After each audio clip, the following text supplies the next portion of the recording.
Hi, my name is Cameron A. Bailey Sr. On July 6, 2023, I woke up at approximately 5:58 a.m. That is late for me. I normally wake up at 3:30 a.m., between 3 and 3:30 a.m. every morning. I'm currently going through cardiac rehab where I go to exercise. And on this particular day, the class starts at 7 a.m. It's about a 20-minute ride.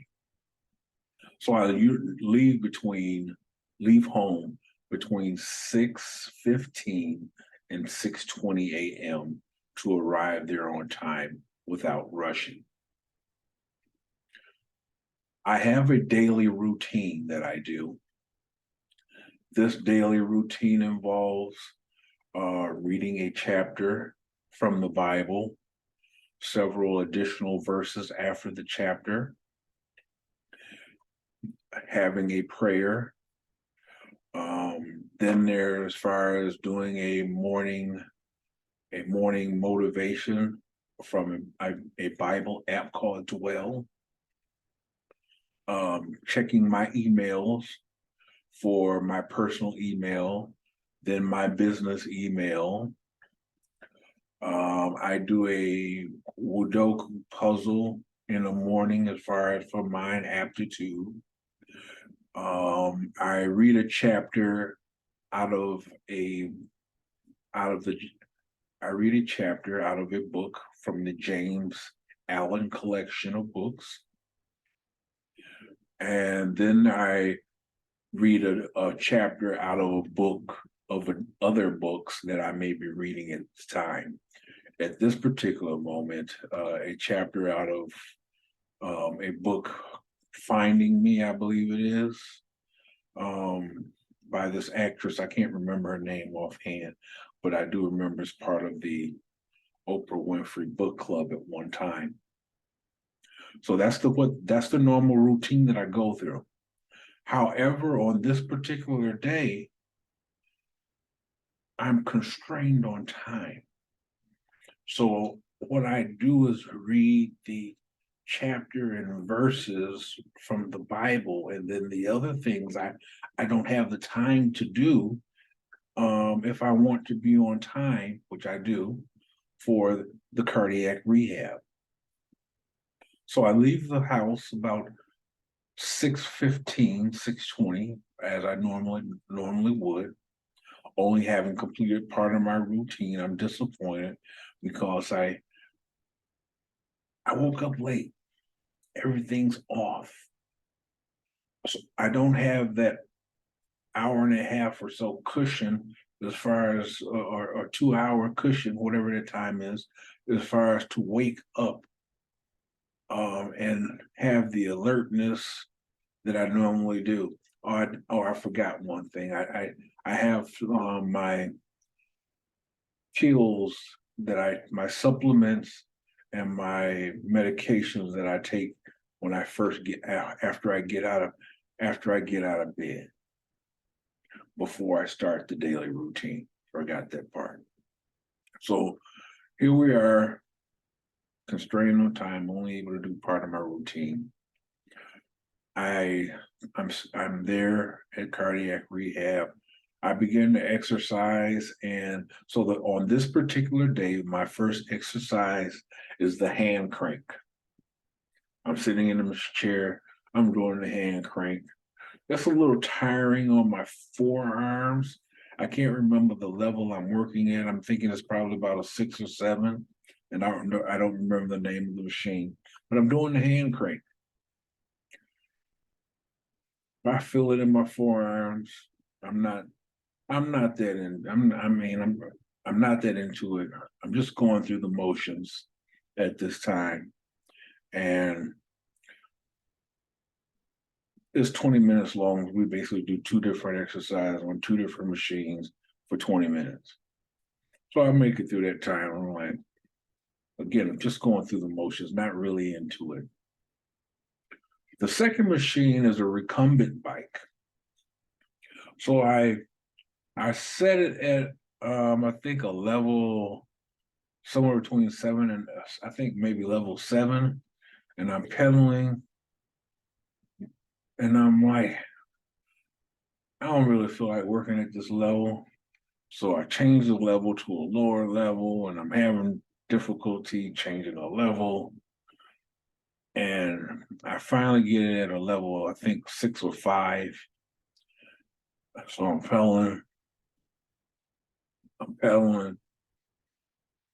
I'm at about, I'm like, man, wow. I don't feel like doing this pedaling. I get it, so I say somewhere, so it's about somewhere about 7 minutes. I'm like, I don't feel like doing this. The one of the people, because it's monitored exercise and why as far as cardiac rehab, the person comes with the clipboard, asks me, okay, between 1 and 10, what level of how do I feel about the workout? I think I tell her about 4, so about 4, somewhere between 4 and 5. And it's just I look at the because this has a timer. I'm looking, it's probably about 9:39 minutes and 30 some seconds, and I tell her I'm stopping at 10 minutes. I'm not really feeling it today. It's not a really good day for me. She said, "Oh, okay." I see her walk away, tell them 10 minutes. Thought come to mind.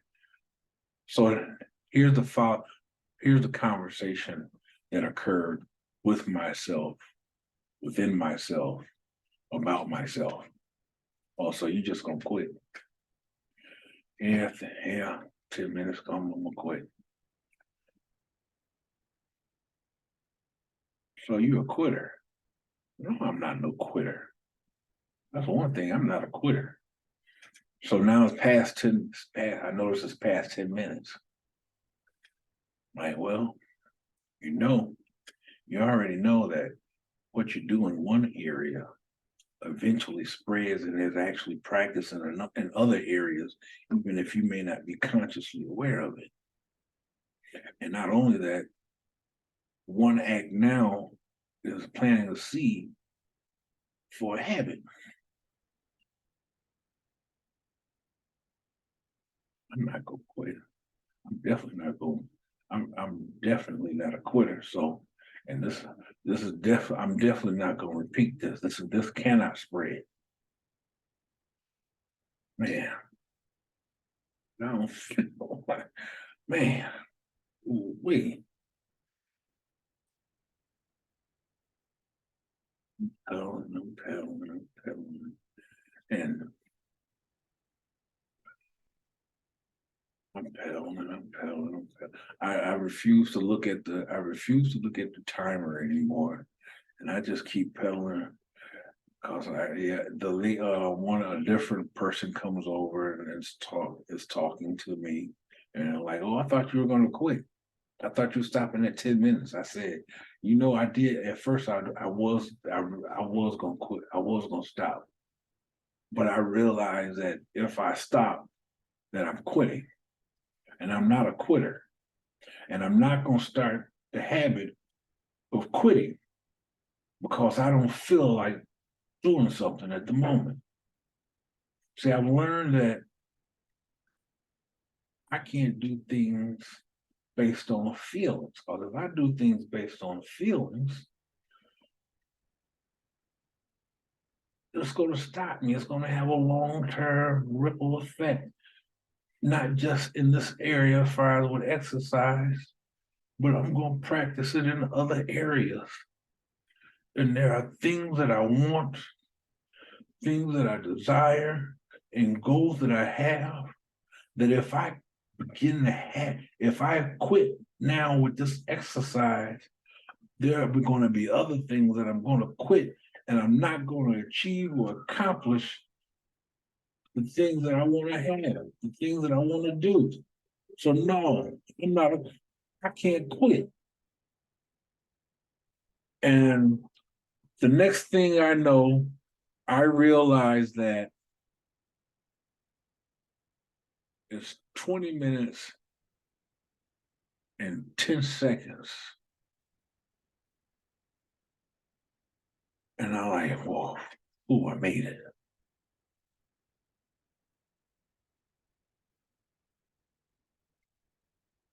I'm sharing this story with you today because as a human being, we're all going to have obstacles, challenges, disappointments, setbacks, etc. Whatever it is that you're doing at this moment, whatever it is that you're facing, it's important that you do not quit.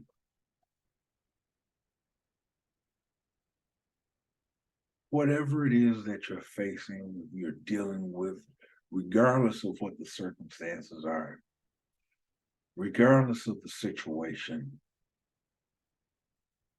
it is important that you keep going. See, from this story, I want you to realize, and it is important to me for you to understand that in order to overcome the obstacle, it's necessary to work your way through it. Don't stop. Don't avoid it. Don't try to sideswipe it or anything like that. But the shortest route is to work your way through it, to push yourself. Don't quit. In overcoming the obstacle, by confronting the obstacle, by working your way through the obstacle, the adversity, it is the shortest route to being able to get back on track or to stay on track with the goal, the original goal that you set out for.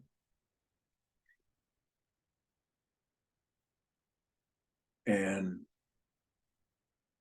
in doing so, the effort, the energy, the time spent on the obstacle is decreased because the obstacle is diminished and there's more energy, effort, and time available to put into pursuing your original goal.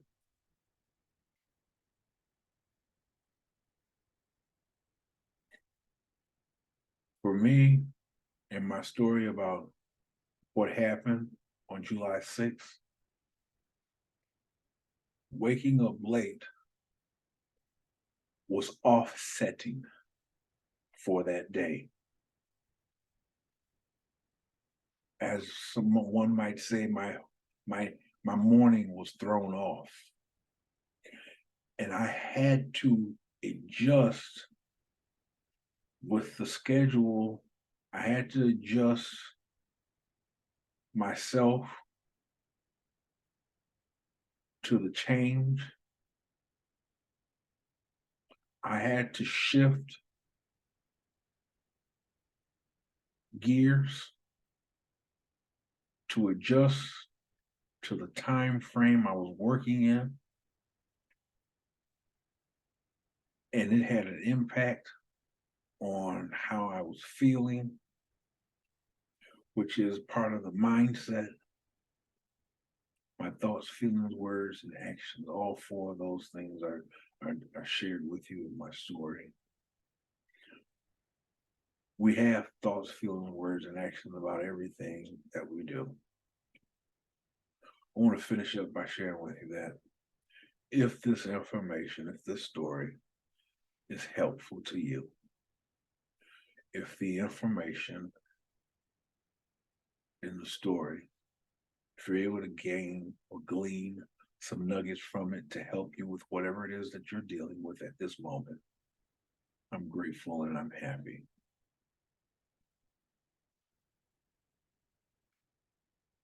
I want you to know that I have a blog where I share more information. It's not so much where I'm sharing stories, but I'm working it sharing more stories and not just information as I was previously doing. But the blog is Cameron, Camerona, B as in boy, AILEY SR.com, Cameron A. Bailey Senior.com /blog blog. Please come visit the site, read the additional information that I'm sharing.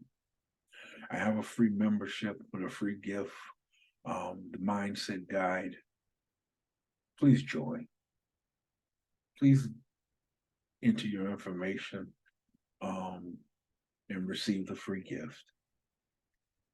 My whole purpose in life is to educate, empower, and to encourage. And I hope I've done this through my story today. Thank you. Bye-bye.